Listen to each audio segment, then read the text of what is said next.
Hey guys, welcome back to Magazcon PC Tricks. Today, I'm going to help you fix a common issue many users face when trying to install Bluestacks. If you've tried installing Bluestacks and encountered this error, the latest version of Bluestacks is already installed on your PC. But when you try to launch it, you see the system can't find the file specified. Don't worry, I've got you covered.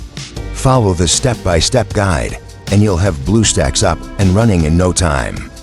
So without any further ado, let's get started. First, open this PC and go to the C drive. Here, look for the Program Data folder if you don't see it. Enable hidden items from the View tab. Inside Program Data, find the Bluestacks folder and delete it permanently. This folder contains temporary and leftover files from previous installations. By deleting it, we are removing any corrupted or incomplete files that might be causing the issue. Now, press Windows + R on your keyboard to open the Run dialog box. Type regedit and hit Enter to open the registry editor. Inside the registry editor, navigate to HKey Local Machine, then click on Software. Find the Bluestacks folder, right-click on it, and delete it. Also, delete the Bluestacks installer folder if it exists.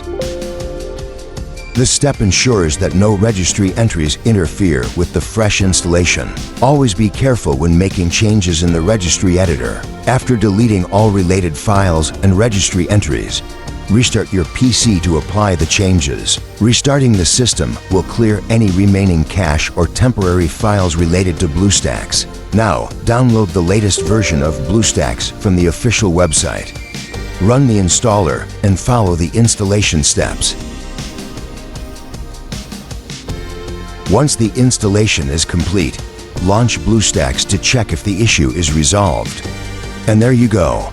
Bluestacks is now installed and working perfectly without any errors. I hope this video helped you fix your Bluestacks installation issue. If you found this guide useful, don't forget to hit that like button and subscribe to my channel for more PC tips and tricks. Also, turn on the notification bell so you never miss an update. If you have any questions, let me know in the comments below, and I'll be happy to help.